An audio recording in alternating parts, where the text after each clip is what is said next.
جريد 4، ازيكم عاملين ايه؟ وحشتوني. انا مس هبه وده ساينس اكس بي. هنكمل سلسله الشرح بتاعتنا اللي بتشرح كل المنهج بتاع جريد 4 وكل الجريدز كمان لغايه جريد 9. كمان هتلاقي بنعمل الفيديوهات على صوره اجزاء صغيره، كل يا دوبك الفيديو حصه عشان تذاكرها الاول وتحفظ معايا جوه الفيديو، وبعدين تبدا تحل عليها فتثبت في دماغك. كمان هتدخل على صفحه الفيس بتاعتنا تلاقي امتحانات إلكترونية وأي تجربة معملية موجودة متصورة فيديو على الصفحة، وكمان أي صور أو فيديوهات تساعدك في فهم منهجك. هنحفظ مع بعض وهنذاكر. يلا بينا عشان ما اطولش عليك. احنا الحمد لله خلصنا دلوقتي منهج أكتوبر، وأتمنى يكون الكل توفى إن شاء الله في امتحان أكتوبر. وهنبدأ مع بعض كونسبت 3 اللي هو أول حاجة في منهج نوفمبر. طيب كونسبت 3 بيكلمني عن إيه؟ هو بيكلمني عن حاجه اسمها لايت اند سايت، او بدأناها فعلا في كونسبت 2 في اخر كونسبت 2 لما اتكلمنا عن الفايف سنسز. وهقول معايا كده الفايف سنسز دول كانوا ايه؟ فاكرينهم؟ sensory organ ليهم 5 senses. انا عندي خمسه organ في جسمي، 5 اجزاء في جسمي. 5 organ بسميهم sensory organ. دول بيعملوا لي 5 senses. like what? like النوز واحد من السنسوري organ. طب ايه السنس بتاعته؟ smell. طيب like الايز هي sensory organ، والسنس بتاعتها ايه هي؟ sight. طيب tongue هو الاورجن، والسنس بتاعته هي taste. طيب كمان عندي ears ده الاورجن، والسنس هي hearing. في كمان السكان اللي هو جلدنا كله، والسنس بتاعته هي التاتش، اني المس حاجه فاحس بيها، بارده سخنه. طيب تعالى بقى، دي اخر حاجه كنا قلناها. واتكلمنا كمان ان في some animal or some living organisms have very strong sensory organ او 5 senses. عندهم شويه من السنسز قويه قوي، زي ما خدنا ان السنيك عنده مثلا حاجه اسمها sense of heat of body، بيقدر يعرف اللي حواليه عن طريق بيحس بحراره الجسم. خدنا ان الاول عندها very extraordinary sight and hearing، بتسمع حلو جدا وبتشوف حلو جدا. وخدنا كمان الدولفين عنده very strong hearing. خدنا كمان animals أو living organisms can live on the dark، يعني بتقدر تعيش بالليل كويس جدا، وبتبقى متكيفة بالليل، to hunt، بتقدر تصطاد، بتقدر تعمل حاجات كتير. كل ده احنا خدناه في كونسبت 2. طب انتي بتقولي هنا ليه دلوقتي؟ عشان تبقى فاكر معايا، وهنكمل مع بعض كونسبت 3 اللي بيكمل لي على نفس الفكرة، وبيكلمني عن حاجة اسمها nocturnal animals. يعني ايه nocturnal animals دي يا مس؟ النocturnal animals زي ما اتفقنا كده هي الانيمالز اللي can live in the dark، can live and hunt، بتاكل بتشرب بتصطاد بتدور على الفريسة بتاعتها، بتعيش حياة كاملة تماما in the dark. يبقى النocturnal animals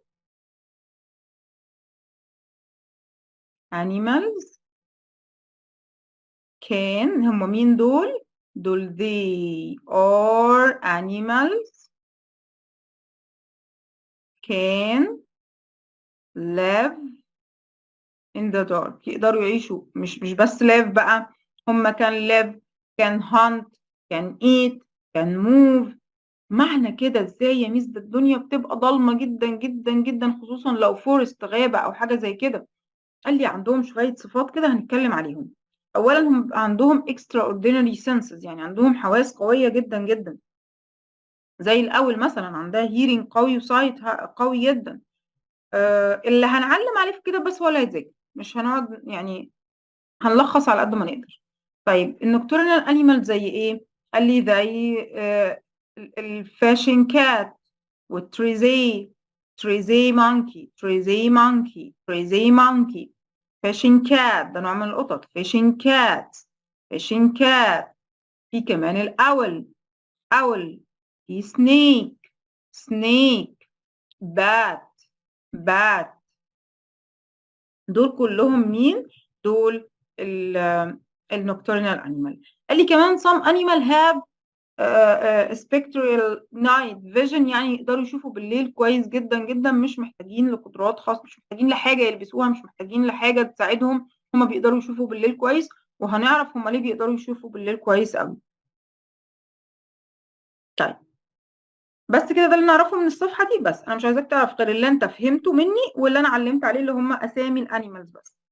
طيب يقدر الهيومن الانسان يا ميس يقدر يشوف بالليل زي النكتورين الانيمال؟ لا طبعا ما يقدرش. انت تقدر تشوف بالليل لو قفلت النور خالص في الاوضه ومفيش شمس والدنيا ليل وقفلت الشبابيك، هتقدر تشوف حاجه؟ لا طبعا مش هقدر اشوف. طب ده في ناس بتبقى شغلها كله بالليل ومضطره تبقى في مساحات كبيره جدا بره في الصحراء مثلا، او الجيش لما بيخرجوا بالليل في دوريات بالليل. طب بيعملوا ايه يا ميس؟ بيلبسوا حاجة مخصصة جدا اسمها نايت فيجن جوجلز. نايت فيجن جوجلز. قعدوا مع بعض كده وقالوا طب احنا شغلنا ضروري جدا، ما ينفعش في الجيش مثلا ما نخرجش ونعمل دوريات ونستكشف الصحراء لحسن يكون في عدو جاي يقتلنا او حاجة زي كده واحنا ما ناخدش بالنا. فاحنا محتاجين نلبس ايه اللي هيخرج يعمل الدورية دي؟ محتاج يلبس حاجة معينة كده اسمها نايت فيجن جوجلز. ايه النايت فيجن جوجلز دي؟ دي أداة كده أو حاجة زي النضارة بس ضخمة شوية بيلبسها وبيقدر من خلالها يشوف بالليل.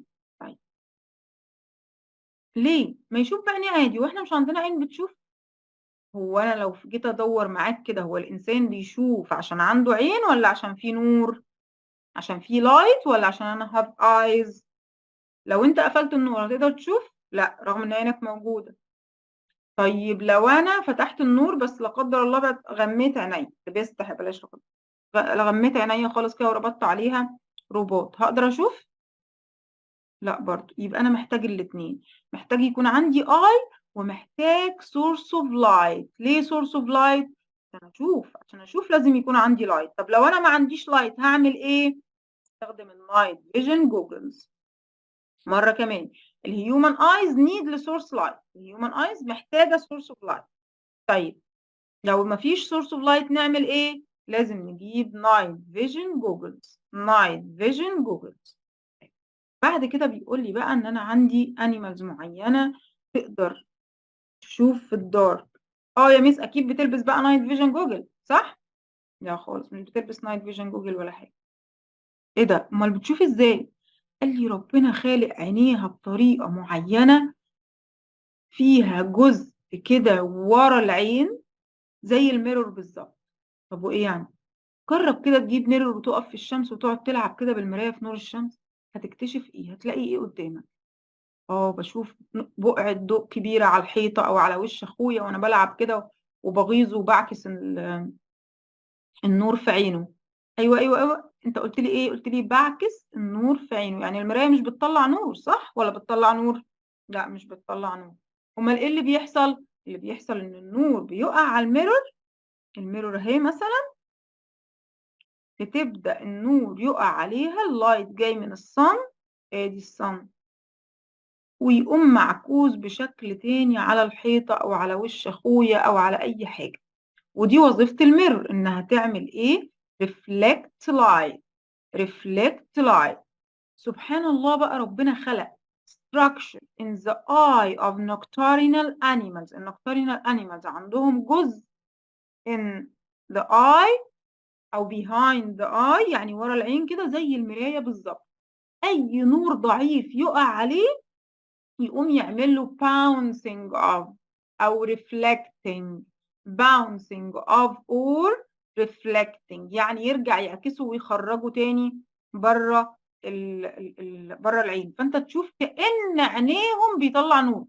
جربت تشوف قطة كده وانت ماشي بالليل تحس ان عينيها بتلمع جدا كأنها بتخرج نور؟ ايه ده؟ هي بتخرج نور صحيح؟ لا. قال لي ده في mirror like membrane structure in its eyes. structure in its eyes. mirror like membrane يعني ايه؟ يعني شكل الممبرين، شكل membrane يعني حتة جلد بس هي شكل الميرور بالظبط، قطعة كده من الجسم ورا العين like الميرور بالظبط. طب يبقى they are some animals that can see clearly in the dark. ازاي؟ عن طريق وجود البارت ده. طب تعال نشوف كده هنعلم على ايه في الكتاب عشان نعرفه. They are some animals can see clearly and hunt in the dark. تمام. زي مين؟ زي الوايلد كات. الوايلد كات هي الكات اللي بتبقى في المناطق البرية الصحراوية أو بعيدة عن العمار يعني. وايلد كات بتبقى متوحشة شوية شوية. طيب دي بتقدر تهانت الفود بتاعها أثناء الليل عادي جدا، ولو شفتها بالليل بتلاقي عينيها كأنها بتخرج نور. طيب its eyes seems glow يعني بتنور. عينيها seems to glow in the dark. طب ده كده يعتبر structural adaptation ولا behavior adaptation؟ انتوا شطار وهتقولوا لي بنفسكم.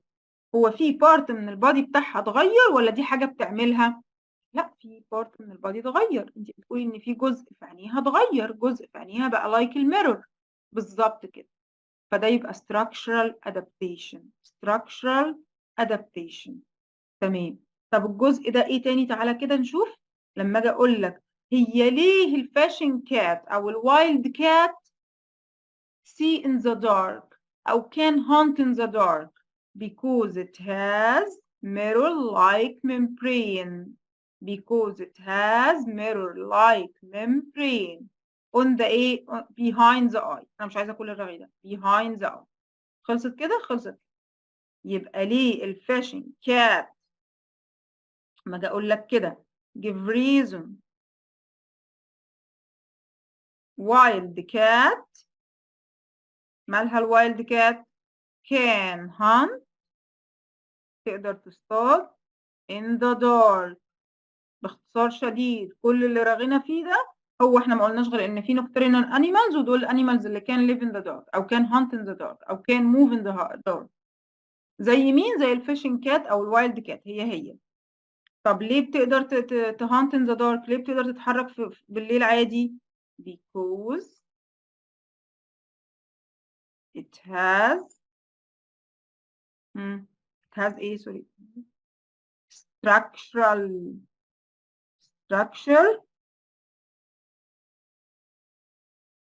mirror like membrane. زي يعني ايه membrane؟ يعني زي ما قلنا جزء من الجسم كده او قطعة من الجلد شوية شبه الميرور. تمام. موجودة فين؟ behind the eye. behind its eye. ورا العين بتاعتها. behind its eye. يبقى الوايلد كات can hunt in the dark. ليه؟ because they have mirror-like membrane behind the eye. قول معايا وكرر عشان تحفظها. because it has mirror-like membrane behind the eye. behind the eye. مش محتاجة كل الرغي ده. behind the eye. because they have mirror-like membrane behind the eye. لو لسه ما حفظتهاش وقف الفيديو واحفظ الجزئية كويس وبعدين كمل الفيديو تاني.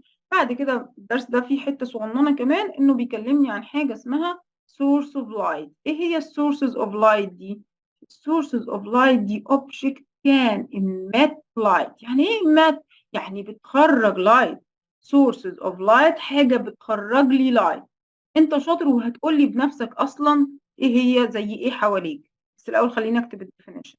يبقى it's object can emit أو بلاش كان خالص emit light. خليني أقلل الكلام على قد ما أقدر. emit light. ها أنت شاطر وهتقولي زي إيه؟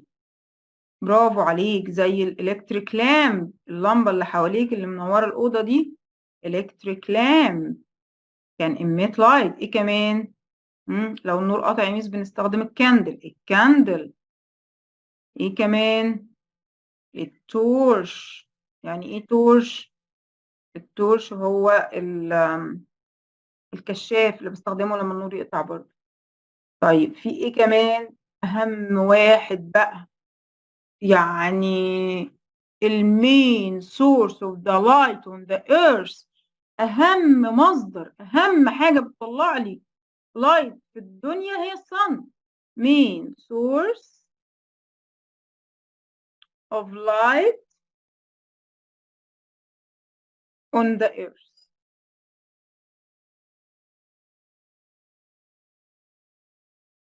main source of light on the earth. main source of light on the earth دي الصن، ودي أهم مصدر لللايت على الأرض. واحد أهو سامعاه هناك بيقول لي إيه؟ بيقول لي المون.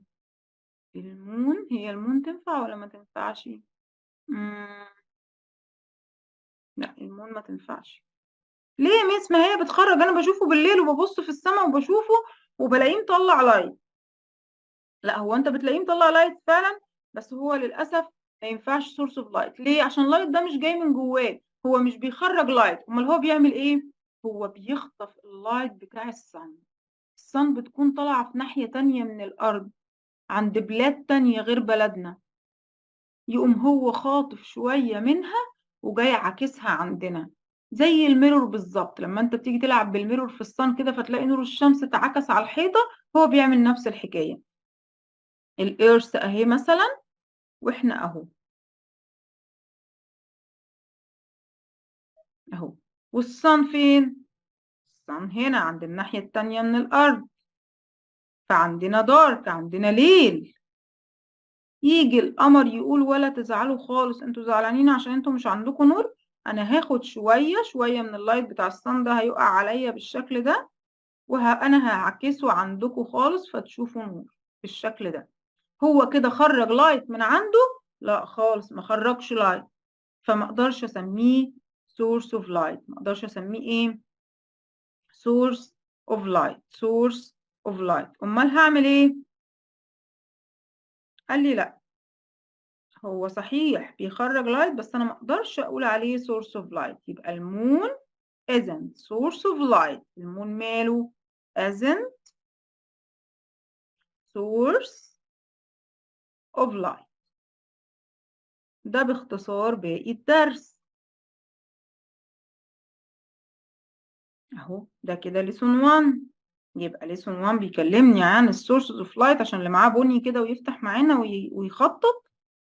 عندك السورس اوف لايت زي الصن، ودي اهم واحده فيهم. المين سورس اوف لايت في الالكتريك لامب، في الفاير، في الفلاش لايت، وفي الكاندل. الفلاش لايت هو السورس. وقلنا كمان ان المون لايك الميرور بالظبط، بيعكس النور لكن مش بيخرج لي نور. طب تعالى نحل شويه كده من الاكسرسايز عشان تتدرب معايا. يلا بينا. اول حاجه بيقول لي the eye is sensory organ that's affected by by ايه؟ انت هتقول الاول قبل ما انا هقول. لايت، برافو عليك. الاي، عينينا بتتاثر باللايت اول حاجه. طب نمبر 2، the eye of A seem to glow in the dark. the eye of A، برافو عليك. الكات لسه قايلين glow يعني تلمع تنور، كانها بتطلع نور وهي مش بتطلع نور ولا حاجه.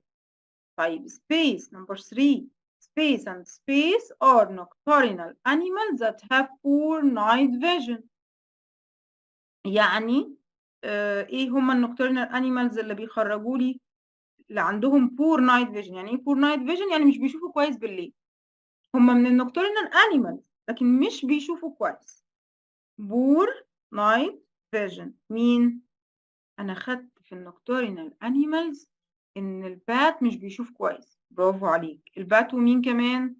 البات والسنيك، الاتنين دول مش بيشوفوا كويس، عندهم بور نايت فيجن. هم نوكتورنال انيمالز عشان بيقدروا يعتمدوا على الهيرنج وعلى السنس اوف هيت، لكن مش عندهم نظر قوي. طيب الفاشن كات اللي هي الوايلد كات، I seem to glow at night because the light rays are reflected by ايه؟ lens. عندها عدسة، مركبة عدسات. طب عندها ممبرين، عندها كورونية ولا ريتنا؟ عندها حاجة اسمها membrane like mirror. برافو عليك، بيرفكت. سمعت الفيديو كويس. طيب الفاشن cat's eye are considered an example of adaptation. ايه نوع الادابتيشن هنا؟ اتفقنا في part of its eye changes structure ولا behavior ولا function ولا no correct؟ لا يا ميس structure. احنا قلنا ما دام في جزء اتغير يبقى ده structural adaptation. طيب كمان عندي الهيومن can use to able to see the complete darkness. night vision جوجل، ممتاز. برافو عليك نايت فيجن جوجل. برافو عليكم ممتازين جدًا، خلّينا شوية صغيّرين كتدريب، أنا هاستناك تذاكر الفيديو كويس، حل الأسئلة، لو عندك أي أسئلة اكتب لي في الcomment وأكيد هاعمل فيديو مخصوص أجاوب على أسئلتكم، لو عندك أي جزء مش فاهمه خلّيني أعيده تاني برضه عن طريق الcomment. أشوفكم على خير وأتمنى يكون الفيديو بالنسبة لكم مهم.